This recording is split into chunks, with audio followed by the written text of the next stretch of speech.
The State Department has been ordered to work with the FBI in their efforts to recover emails from Hillary Clinton's private email server. That's the ruling from a federal judge who says Clinton didn't follow government policy when she used that private server as Secretary of State. Sarah Westwood is an investigative reporter at the Washington Examiner.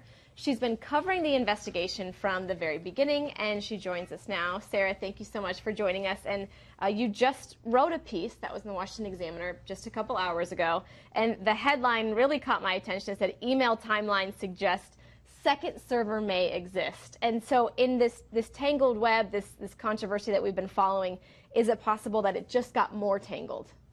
It's entirely possible. You know, now we have this company in Denver that's saying they migrated all the data off that server in mid-2013. We have Clinton's campaign, on the other hand, saying we didn't wipe that information until January of this year.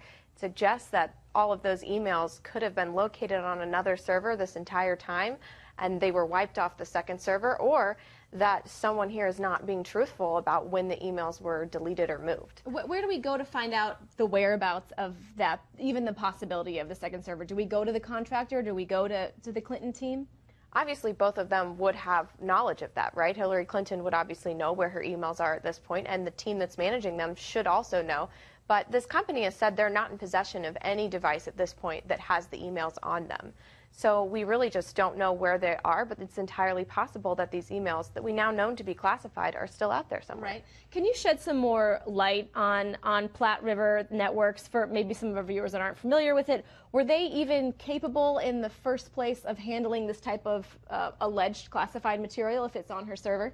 Well, they were not. They did not have a security clearance to handle them, so that's one problem. Another problem is that they were very small. This was a large operation. It wasn't just Hillary Clinton using this network. It was some of her top aides. There was a high volume of material.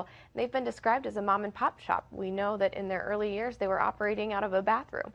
So this isn't the type of company you would expect to be handling a head of state's communications. Okay, so perhaps a little bit of a conflict there. But there's also another conflict of interest, or the one that I want to address.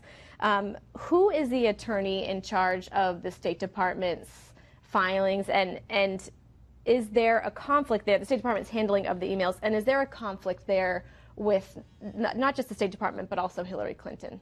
There's definitely a conflict there. This attorney, Catherine Duval, she used to work for the same firm that's now representing Hillary Clinton in this whole legal battle. So obviously that's one conflict. And another one is that Catherine Duval also ran the investigation into IRS emails of Lois Lerner from the IRS side. We know that those were lost.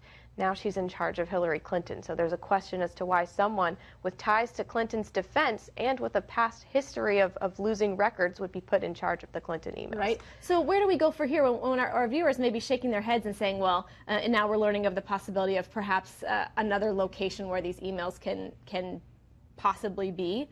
Where do we go from here? What's next in this investigation?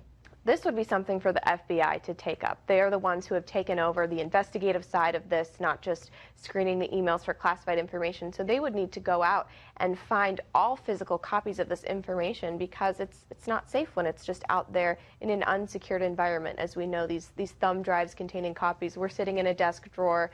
This server was sitting in an unsecured warehouse in New Jersey, and now that we know there's a strong possibility that there's a second server out there, we want to know how that top secret information is being cared for. And when we hear that these servers have been wiped clean, do we have any progress that the FBI can go backwards, work backwards, and get that information, even if it's been supposedly wiped clean?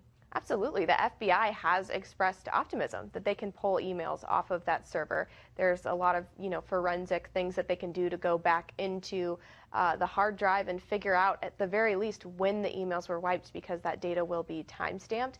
There's a possibility that they'll be able to recover emails as well. Right. Sarah Westwood joining us. Thank you very much. Your latest piece, the Washington Examiner, came out this morning about the possibility of a second server. Thank you so much. Thank you. Appreciate it.